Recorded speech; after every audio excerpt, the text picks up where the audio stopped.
नमस्ते मित्रों और क्रिकेट फैंस फिर से आ गए हैं। और आज ढेर सारी बात होने वाली है क्योंकि कल दो मैच शुरू हो रहे हैं। एक तो टेस्ट मैच है जो भारत और इंग्लैंड के बीच शुरू हो रहा है वाइजाग यानी कि विशाखापट्टनम में। और दूसरा वनडे है ऑस्ट्रेलिया और वेस्ट इंडीज़ के साथ जो कहाँ खेला जाने वाला है। मेरे ख्याल से सिडनी में है। मेलबर्न में है। तो उसके बारे में बात करेंगे, फिर कुछ रोज़ की तरह समाचार क्रिकेट के। और आज तीन चार नामी क्रिकेटरों का बर्थडे भी है, तो आज उनको भी हम याद करेंगे। तो चलिए शुरू करते हैं ये सेशन आज का। और अब हमें 50 सब्सक्राइबर्स में सिर्फ 11 सब्सक्राइबर्स चाहिए। वैसे तो बहुत ज़्यादा चाहिए, लेकिन 11 हमारा फर्स्ट थ्रेशोल्ड है, उसको क्रॉस करने के लिए चाहिए। तो प्लीज़ आप अगर ये वीडियो देख रहे हैं और आपने अभी तक इस चैनल को सब्सक्राइब नहीं किया तो प्लीज़ सब्सक्राइब करिए और बस हमसे जुड़िए। आईपीएल में हम लोग और उसके पहले भी अगर हो जाएगा 50 से ज़्यादा सब्सक्राइबर्स तो हम लाइव आएंगे यहाँ पे और मैच का तुरंत रिव्यू आपको देंगे। तो चलिए शुरू करते हैं। आज पहले हम प्रीव्यू करेंगे भारत और इंग्लैंड के बीच दूसरे टेस्ट मैच का। भारत इस टेस्ट में 0-1 डाउन से आगे आएगा, खेलने आएगा, तो दबाव उसके ऊपर रहेगा। और पहले टेस्ट में जिस तरीके से बैटिंग की है भारत ने वो उससे खलेगी। हम रोज़ यही रिपीट कर रहे हैं कि पहली टेस्ट की पहली इनिंग्स में जिस तरीके की गैर जिम्मेदाराना बैटिंग भारतीय टीम ने की है उसकी बदौलत ही हमने वो टेस्ट हारा था। तो अब इस टेस्ट में वो अच्छी तरीके से बैटिंग करें, संभल कर बैटिंग करें। और हम दूसरी चीज़ भी हर रोज़ यहाँ पे बोलते हैं कि इंग्लैंड भले ही बास्केटबॉल खेले, बेसबॉल खेले, जो भी खेले, हमें प्रॉपर टेस्ट मैच खेलना है क्योंकि एशेज़ जो ऑस्ट्रेलिया ने जीता था लास्ट ईयर वो प्रॉपर टेस्ट मैच खेल के ही जीता था। तो इंग्लैंड का स्कोर 11 आ गई है, वो क्या है हेमिश आपको बताएंगे। Jack Crawley, Ben Duckett, Ollie Pope, Joe Root, Jonny Bairstow, Ben Stokes captain, Ben Foakes, Rehan Ahmed, Tom Hartley, Shoaib Bashir और मार्क वुड की जगह पे जेम्स एंडरसन। और जैक लीच भी रूल आउट हो गए सेकंड टेस्ट से, तो उनकी जगह शोएब बशीर अपना डेब्यू करेंगे। शोएब बशीर वही है जिनका वीज़ा का प्रॉब्लम हुआ था जब इंग्लैंड की टीम यहाँ पे आई थी। और इंग्लैंड वाले नाचने कूदने लगे थे कि भैया क्यों इंडिया ने क्यों ऐसा किया, पर वो एक टेक्निकल प्रॉब्लम था जो ईसीबी की तरीके से ही आया था, तरफ से ही आया था। जेम्स एंडरसन को लिया गया है मार्क वुड की जगह पे। तो उसका एक माइनस पॉइंट ये होगा कि इंग्लैंड के पास एक अच्छी बैटिंग करने वाला खिलाड़ी कम हो जाएगा। वैसे भी वुड ने कोई खास बॉलिंग की नहीं थी। हाँ, मेरे ख्याल से तीसरे दिन सुबह जब जाडेजा और अक्षर पटेल खेल रहे थे तब उनको बांध के रखने में उन्होंने बहुत ही महत्वपूर्ण भूमिका दिखाई थी। अब उनकी जगह पे दादा मतलब ग्रैंडपा जेम्स एंडरसन को लिया गया है। तो अब वो क्यों खेल रहे हैं इतना लंबा, इंग्लैंड वाले भी क्यों उन्हें इतना महत्व दे रहे हैं, आई डोंट नो। मैं थोड़ा कंजर्वेटिव टाइप का हूँ क्रिकेट फैन। तो मुझे ये लगता है कि जब एक एज हो जाए उसके बाद खिलाड़ी को खुद ही क्रिकेट छोड़ देना चाहिए, चाहे वो कितना भी अच्छा खेल रहा हो। क्योंकि फिर उम्र के उस पड़ाव के बाद फिर वो उम्र के कारण ही अच्छा खेल नहीं दिखा सकता। लास्ट टूर में भी जेम्स एंडरसन ने कुछ खास नहीं किया था। ठीक ठाक ही, हाँ, मतलब तो एवरेज ही था। मतलब अब क्या फर्स्ट करें। मैच में अच्छा किया था मुझे याद है, पर उसके बाद नहीं। फर्स्ट मैच शायद पिंक बॉल भी थी। तो बस ये है। अब क्या देखते हैं आप इस टीम को, क्या कहेंगे। मेरी आशाएं ओली पोप से ज़्यादा है। उन्होंने जैसा कि फर्स्ट मैच में सबको मतलब शॉक कर दिया था, तो उसके लिए शायद कुछ तोड़ होगा। और मुझे लगता है अभी हम इसके बाद अपनी भी प्रेडिक्टेड 11 बताएंगे, उस दिन भी बताई थी। पर लगता है कि जो रूट को थर्ड पे आना चाहिए, क्योंकि ओली पोप और जोनी बेयरस्टो अगर नीचे आते हैं तो ज़्यादा फायदे में होगा। अभी फर्स्ट या सेकंड इनिंग्स में मैंने देखा था बेन स्टोक्स खुद फोर्थ या फिफ्थ पे आ गए थे और वो अच्छा भी खेले थे। पर अगर जो रूट नीचे आते हैं तो और भी उनके लिए अच्छा होगा। और बाकी तो अच्छी टीम है। शोएब बशीर, टॉम हार्टली जैसा कुछ करेंगे ऐसा इंग्लैंड वाले बोल रहे हैं। और टॉम हार्टली को भी ऐसे ही चढ़ाया था, पर वो अच्छा कर कर रहे थे। और पता नहीं, अभी देखते हैं, कल टॉस जीत के शायद हम बॉलिंग ले पहले। नहीं, पहले बैटिंग ही लेनी चाहिए, क्योंकि टेस्ट मैच में जेफरी बॉयकॉट का एक बहुत सुंदर कोट है। वो मैंने लाइव कभी सालों पहले टीवी पे सुना था, जब वो कमेंट्री कर रहे थे, और तब कुछ ऐसा ही हुआ था कि इंग्लैंड ने टॉस जीत के बॉलिंग ली थी यहाँ पे, और फिर उसकी परिस्थिति बहुत ख़राब हो गई थी। तब उन्होंने कहा था, मैं उसका हिंदी ट्रांसलेशन करके दे रहा हूँ, कि अगर आप टॉस जीतते हैं और बॉलिंग करने के बारे में सोच रहे हैं, तो आप फिर से सोचिए और बैटिंग लीजिए। मतलब टेस्ट मैच कहीं पे भी हो, ठीक है, कोई एक असाधारण पोजीशन पिच की होती है तो आप बॉलिंग लीजिए, वरना बैटिंग ही लीजिए, क्योंकि फिर फोर्थ इनिंग में क्या होगा आपको पहले दिन नहीं पता होता। और जैसा इंग्लैंड और इंडिया का फर्स्ट टेस्ट में हुआ, हमें लगा कि हमने अच्छी तरीके से कि इंग्लैंड को निपटा लिया है, लेकिन फिर सेकेंड इनिंग्स में इंग्लैंड ने बहुत अच्छी बैटिंग की और हम हार गए, कम मार्जिन से हारे पर हार गए। प्लस बेन स्टोक्स का एक स्टेटस मैंने पढ़ा है, स्टेटमेंट पढ़ा है रादर, ये पिच पहले 2 दिन अच्छा खेलेगी, ऐसा उनको लगा है। अब देखिए, अब क्रिकेट ये है कि वो माइंड गेम भी बन गया है, तो वो शायद पिच स्पिन की भी हो तो भी ऐसा बोले हों। ऐसा भी हो सकता है कि रोहित शर्मा और राहुल द्रविड़ कहीं पे घूम जाएं और वो पहले बॉलिंग ले लें, तो फिर से उनको बैटिंग मिल जाए, ये भी पॉसिबल है। पर उन्होंने अगर ऐसा बोला और अगर ऐसा सही है, तो कोई भी टीम जो टॉस जीतेगी वो कल पहले बैटिंग लेगी, तो पहले बैटिंग ही लेनी चाहिए, चाहे इंडियन पिचेस, एशियन पिचेस पे तो ये कंफर्म ही है। और क्या पता कल शायद बेन स्टोक्स बॉलिंग वापस शुरू करे। अभी उसका एक फनी रीजन भी है, कल कुछ ऑलराउंडर रैंकिंग्स अपलोड हुई, इसमें जो रूट ने बेन स्टोक्स को ओवरटेक कर दिया और उनके ऊपर चले गए। ये देख के कल उन्होंने नेट्स में बॉलिंग रिज्यूम की थी। ये भी सेम हुआ था वैसे, जब ये थोड़ा फॉर्मेट का चेंज होगा, आईपीएल के टाइम हुआ था। बेन स्टोक्स पहले कुछ वीक जब आए थे तो बॉलिंग नहीं कर रहे थे, तो एक मैच के बाद उन्होंने वापस बॉलिंग शुरू की जब गुजरात के सामने हार गए। तो अभी ये पता नहीं वो क्या एज अ कैप्टन सोच रहे हैं, या फिर बासबॉल ऐसा ही काम करता है नेट्स में भी। देखते हैं क्या होता है। अब आप प्रिडिक्टेबल या प्रिडिक्टेड 11 बोलिए इंडिया की, क्योंकि मेरा तो यही है कि जो टीम जीता है वही अच्छी होती है। अब कितना भी प्रिडिक्शन कर लो और कोई भी टीम खेले, टीम को जीतना चाहिए।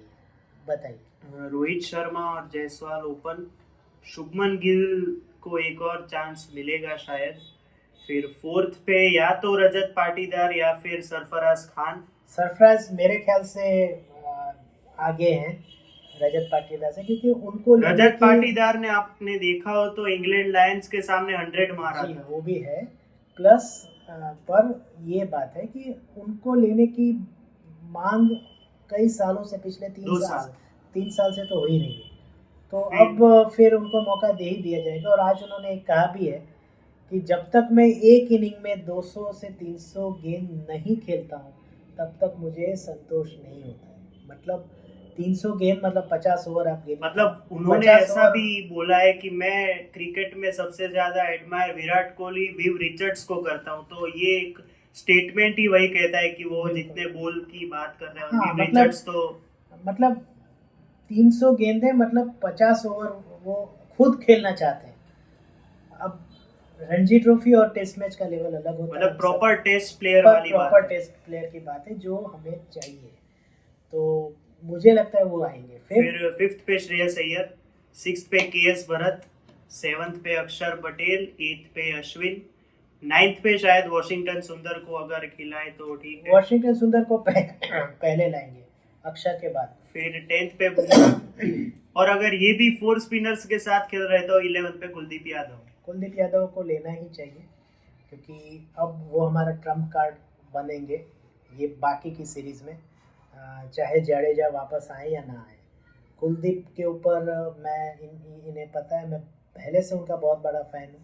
नहीं, शेन वॉर्न ने भी जब एक इंटरव्यू दिया था उसमें जब आप क्रिकेट देखते हैं और उनकी जो स्पिन करने की क्वालिटी और वो दिमाग का इस्तेमाल करके जब बॉलिंग करते हैं। नहीं, उन्होंने तो ऐसा बोला है कि कुलदीप यादव इस डेकेड के बेस्ट स्पिनर है, तो हाँ। उधर ही बात खत्म। पर एक मैच ऐसा हो गया था केकेआर के खिलाफ, केकेआर का सीएसके आरसीबी के खिलाफ, मोइन अली जब मोइन अली ने आरसीबी उन्होंने उनको 4 या 5 छक्के मारे थे एक ओवर में, तो उनका पूरा आत्मविश्वास गिर गया था। लेकिन रोहित शर्मा के आने के बाद उनको आत्मविश्वास वापस लिया और वर्ल्ड कप में उन्होंने जो कमाल दिखाया वो हमारे सामने। 2019 और में वो बांग्लादेश बॉल की सीरीज में भी, टेस्ट सीरीज में भी Kuldeep Yadav man of the series थे। तो उन्हें लेना चाहिए। पता नहीं अब क्या हो जाता है कि एक सीरीज में मैन ऑफ द सीरीज होता है, उसको लेते नहीं। कुछ बातें ऐसी हैं इंडियन क्रिकेट की, मैं इतने सालों से देख रहा हूँ लेकिन मुझे आज तक समझ में नहीं आई, वो अभी भी चल रही है।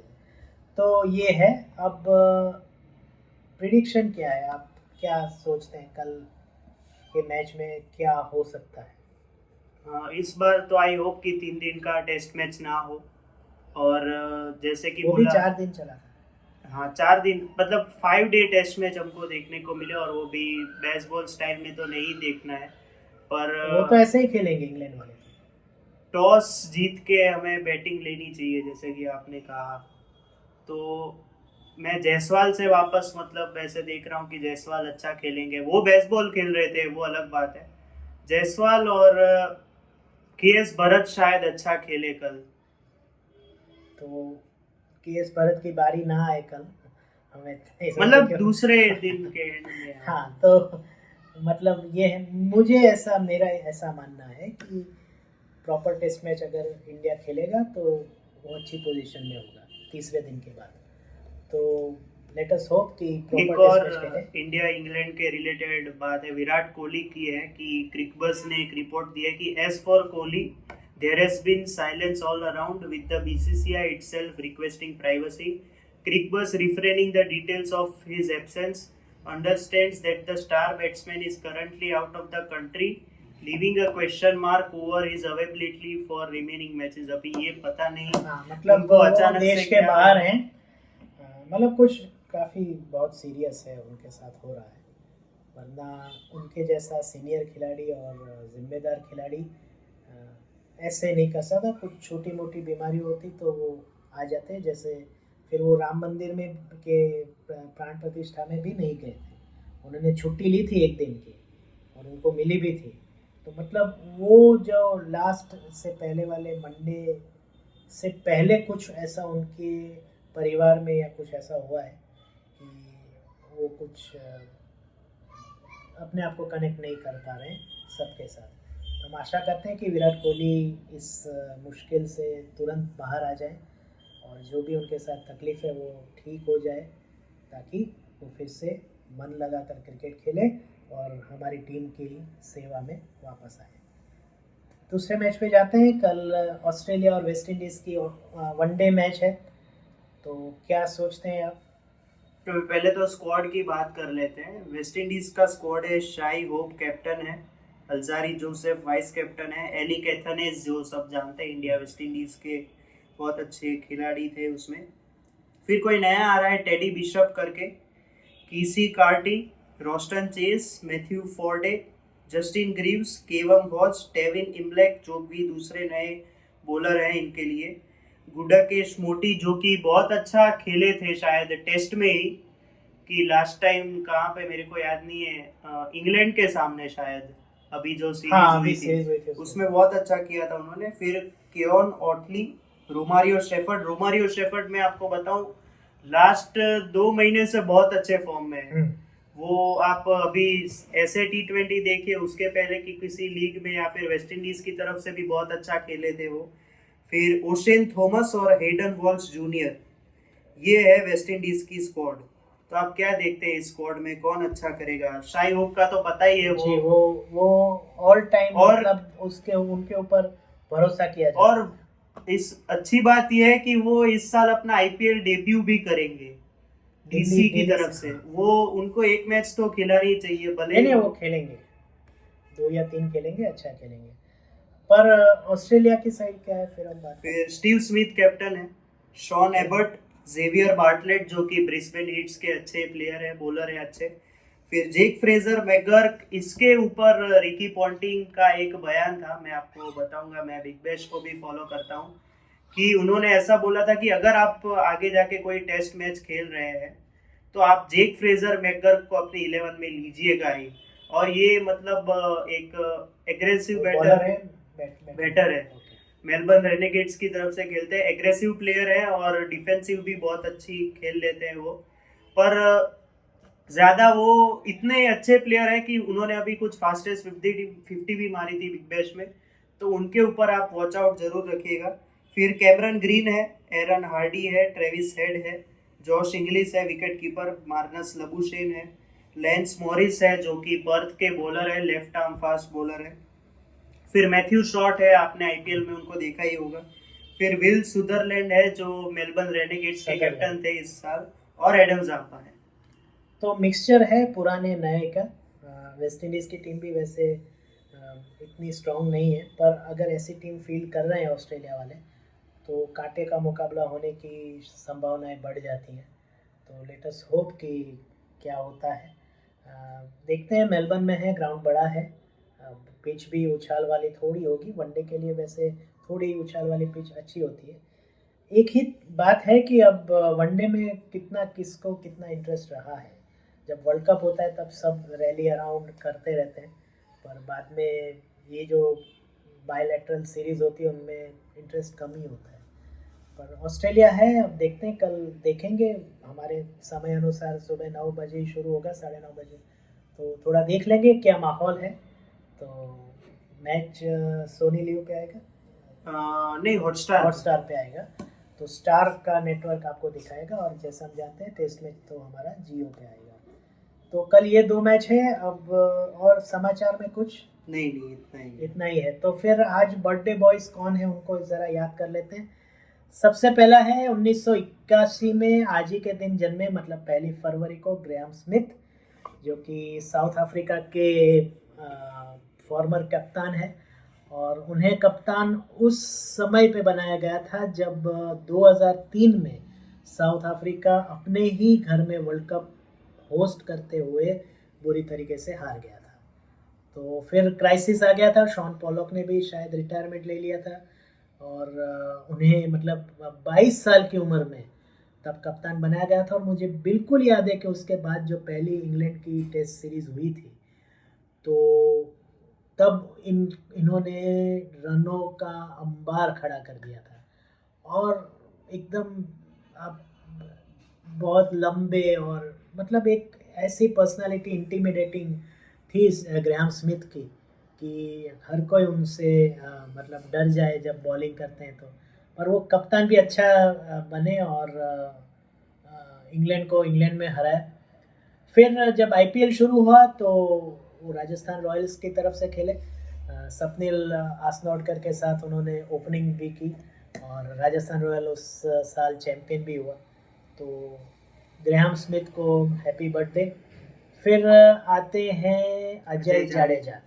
1971 में अजय जाडेजा का जन्म हुआ। वो जामनगर से हैं, हमारे गुजरात से। मेरा बर्थ प्लेस भी जामनगर है, तो वहाँ से है। और एक ऐसे वर्सेटाइल खिलाड़ी और कप्तानी दिमाग वाले खिलाड़ी। इंडिया में कप्तानी दिमाग वाले कम ही हुए हैं कप्तान, जिनको कप्तान कहा जा सके। एक तो अजीत वाडेकर थे, फिर उसके बाद सुनील गावस्कर आए, फिर एक टेस्ट मैच के लिए आए रवि शास्त्री। एक ही टेस्ट मैच में उन्होंने कप्तानी की, और वो भी जीता ही हमें। पर मैं हर बार कहता हूँ रवि शास्त्री के लिए कि he was the best captain India never had. तो रवि शास्त्री के बाद एक ये अजय जाडेजा थे, जो काफ़ी अच्छे कप्तान थे। और मुझे याद है शारजा में एक सीरीज़ हुई थी, तब इंडिया शायद फाइनल में हार गया था, पर एक इंग्लैंड के सामने इम्पॉसिबल विन को उन्होंने विन करके दिखाया था। आडम होलियोक उनके कप्तान थे। तो उनके बाद फिर अगर दिमाग वाला कप्तान कहा जाए तो दादा सौरव गांगुली, और फिर महेंद्र सिंह धोनी। तो ये सारे जो कि बाय बर्थ कप्तान थे। हाँ, ये बात अलग है कि एक कंट्रोवर्सी में फंस गए अजय जाडेजा, मैच फिक्सिंग की अजरुद्दीन के साथ, पर फिर वो वहाँ से बाहर आए जब उनकी सज़ा ख़त्म हुई। आजकल वो अफ़गानिस्तान की टीम को उन्होंने कोचिंग की, अभी वर्ल्ड कप में ही देखी है। हाँ, और एक अभी किसी और टीम को वो कोचिंग करने वाले हैं। हम उनके वो कमेंट्री बॉक्स में भी सुनते हैं, तो मज़ा आता है। फिर उनकी आपने वो जाडेजा वाली रील देखी होगी ऑस्ट्रेलिया वाली, कि अभी तो रात को बर्फ हाँ। है, वो वाली। और 1996 की वर्ल्ड कप क्वार्टर फाइनल में वकार यूनिस की धुलाई जो उन्होंने की थी, वो आज भी याद करते हैं लोग। 1982 में शोएब मलिक, पाकिस्तान के पूर्व कप्तान और हाल ही में जिनकी तीसरी शादी हुई है शायद, वो शोएब मलिक मेरे हिसाब से पाकिस्तान के अच्छे क्रिकेटरों में उनका शुमार होता है।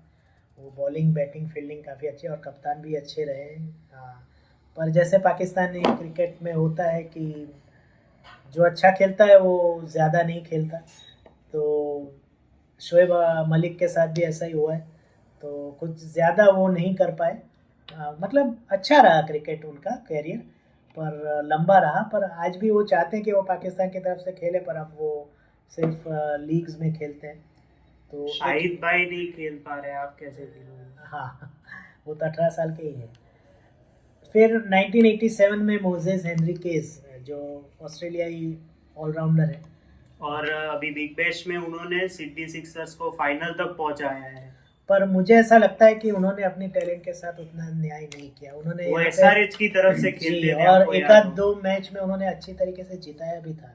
उनकी SRH लास्ट को। आईपीएल मैच 2021 में पीबीकेएस टीम के साथ थी, हाँ। मतलब पीबीकेएस से खेलते थे तो आरसीबी के सामने।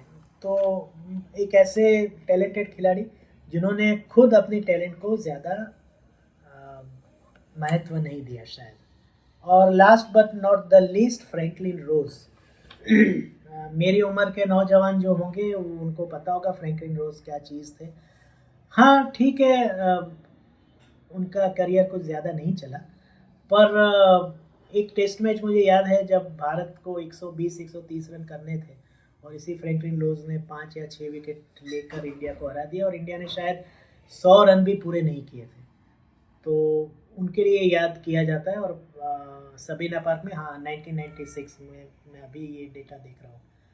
बट फिर वो उनकी कैरियर कहीं पे तहस नहस हो गई। वो एकदम बाल्ड, मतलब अपना सर शेव करके खेलते थे, वेस्ट इंडीज़ के कई खिलाड़ियों की तरह।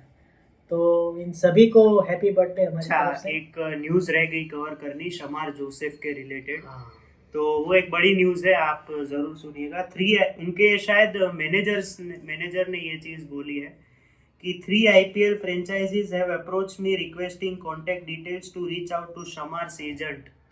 I can remember advising them to pick Shamar in the auctions for the base price, which unfortunately none of them did.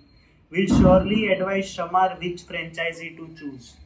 तो मतलब ये तो ब्लेसिंग इन डिस्गाइज टाइप हो गया। देखिए ये पूरा मार्केट है। अब तो आप अच्छा करेंगे तो आपको सब देंगे, और अब लेंगे कौन लेगा देखते हैं, क्योंकि नहीं, अभी तो नेक्स्ट ऑप्शन हाँ। तक चांस नहीं। अगर कोई रूल अब आउट किसी के होता है पास तो कोई इतना बड़ा पर्स बचा नहीं, अगर कोई रूल आउट होता है तो अलग बात है। ठीक है, चलिए तो फिर आज के लिए इतना ही। आज बहुत सारी न्यूज़ कवर हो गई, 23 मिनट्स हो गए।